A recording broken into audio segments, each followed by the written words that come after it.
2 ढाई मिनट लग रहा है।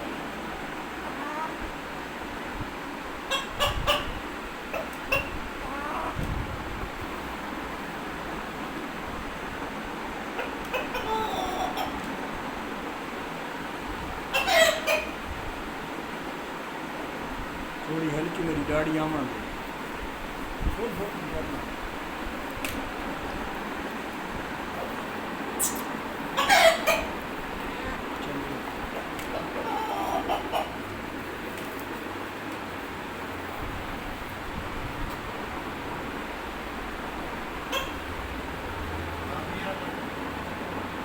जी